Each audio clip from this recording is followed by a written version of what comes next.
12월 15일 월요일 서밋타임입니다. 오늘 우리가 함께 읽을 성경은 요한계시록 11장입니다.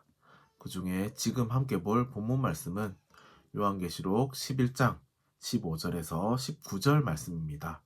제가 가진 성경으로 신약 410쪽에 나옵니다. 요한계시록 11장 15절에서 19절 함께 봉독하시겠습니다.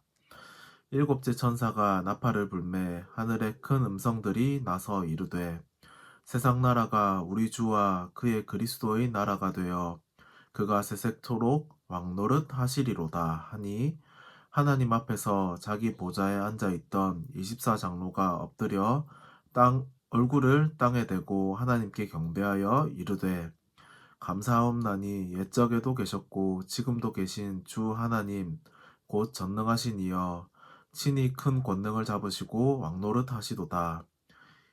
이방들이 분노함에 주의 진노가 내려 죽은 자를 심판하시며 종 선지자들과 성도들과 또 작은 자든지 큰 자든지 주의 이름을 경외하는 자들에게 상 주시며 또 땅을 망하게 하는 자들을 멸망시키실 때로소이다 하더라.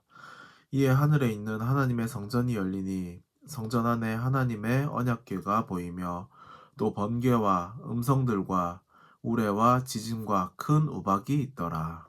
아멘. 요한계시록을 읽으면서요. 도대체 이게 무슨 말인가 하는 생각이 들 때도 정말 많았습니다. 메시지를 준비하는데 다른 성경보다 훨씬 많은 시간을 들여도요, 조심스럽기만 하고요. 제가 또 이해를 잘 못해서 전달하기 어려운 부분도 있는 것 같습니다.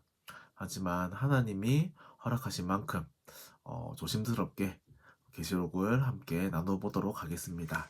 11장은 제목처럼 두 증인과 일곱째 나팔 소리에 대해서 나오고 있습니다. 여기에서 두 증인이 누구인지 여러 가지 의견이 있었습니다. 그런데 6절을 통해서 두 증인이 엘리야와 모세일 가능성이 가장 크다는 생각을 하였습니다. 6절을 보면요.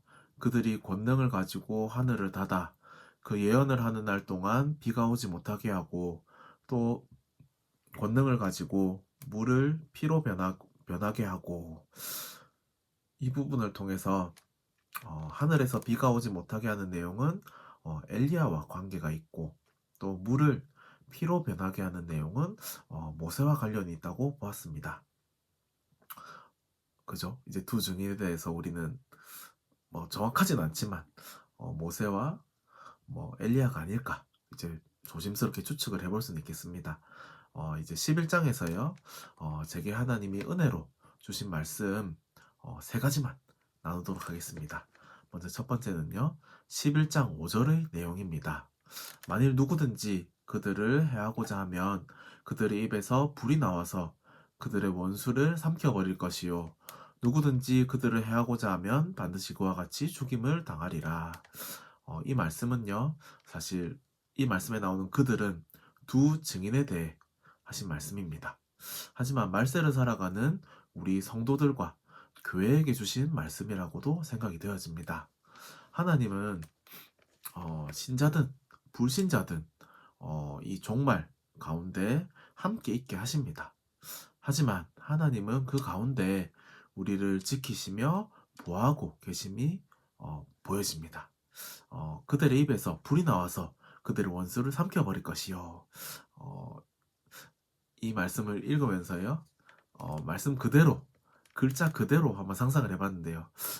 아, 좀, 좀 웃기기도 하고 무섭기도 하더라고요. 근데 이 말은 실제로 입에서 불이 나온다는 말이 아니라 하나님의 말씀이 불로 표현되었다고 주석을 통해서 확인을 했습니다. 즉 우리가 전하는 이 복음의 말씀이요 하나님의 말씀이 불처럼 능력이 있음을 우리에게 보여주고 계신 것입니다. 우리가요 정말 이 언약의 말씀, 복음의 말씀을 전할 때요 하나님의 능력이 이 세상과 이 현장에 선포된다는 것을 확인할 수 있었습니다. 그리고 11장 13절의 내용입니다. 그때 큰 지진이 나서 성 10분의 1이 무너지고 지진에 죽은 사람이 7천이라. 그 남은 자들이 두려워하여 영광을 하늘의 하나님께 돌리더라. 이 말씀이 나오기 앞서서요. 두 증인이 무정행으로부터 올라오는 짐승과 싸우는데요. 그 싸움에서 지고 죽음에 이르게 됩니다. 그 뒤에 이제 사흘 반 동안 그 죽은 두 증인을 보면서요. 즐거워하며 조롱하는 자들에 대한 하나님의 심판이 나타나고 있는 장면입니다. 하지만 여기에서도요. 하나님은 이 사람들을 사랑하셔서요. 10분의 1만 무너뜨리고 그리고 7천 이 7천 명이요. 그냥 지금 1부터 7천까지 그 7천 명은 아닌데요. 아무튼 많은 사람을 그 죽음에 죽이시고 심판을 하셨지만 나머지 사람들에게는요. 하나님이 회개와 회심의 시간을 또 허락하셨습니다. 우리는 여기에서요. 불신자들에 대한 우리의 생각을 한번 정리를 해야 될 것 같습니다.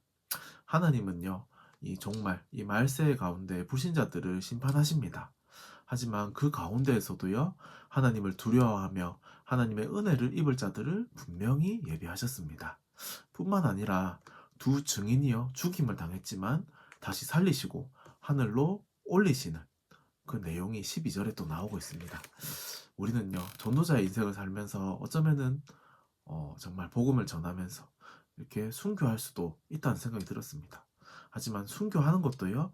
하나님 앞에 큰 영광이 되며 하나님이 그 두 증인을 사용하셨듯이 우리도 그렇게 사용하실 것이라는 그런 또 확신도 들었습니다.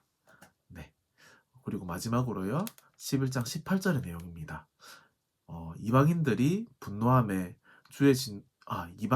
이방들이 분노함에 주의 진노가 내려 죽은 자를 심판하시며 선지자들과 성도들과 또 작은 자든지 큰 자든지 주의 이름을 경외하는 자들에게 상 주시며 또 땅을 망하게 하는 자들을 멸망시키실 때로소이다 라고 나옵니다.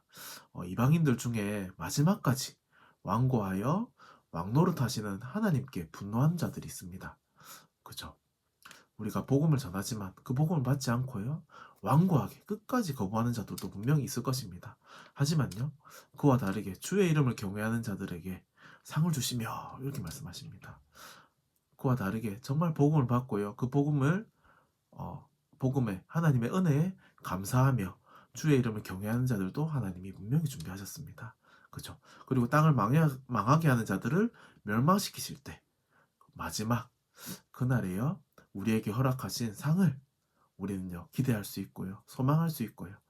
그것을 바라보면서 오늘도 우리는 오직 복음을 붙잡고 살아야 되겠다는 결론이 나왔습니다. 정말 이 계시록을 읽으면서요.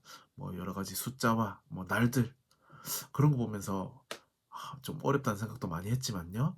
정말 그 가운데에서 우리가 하나님이 우리에게 허락하신 것을 분명하게 붙잡고 정말 하나님 주신 응답으로 누렸으면 좋겠습니다. 기도하겠습니다. 하나님 너무나 감사합니다. 너무나 어려운 계시록이지만 하나님께서 또 우리에게 은혜로 주시며 우리가 붙잡고 정말 살 수 있도록 허락하신 말씀이 있을 줄 믿습니다.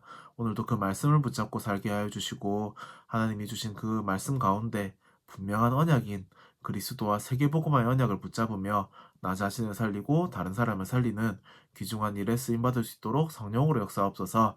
감사합니다. 살아계신 예수님의 이름으로 기도드립니다. 아멘.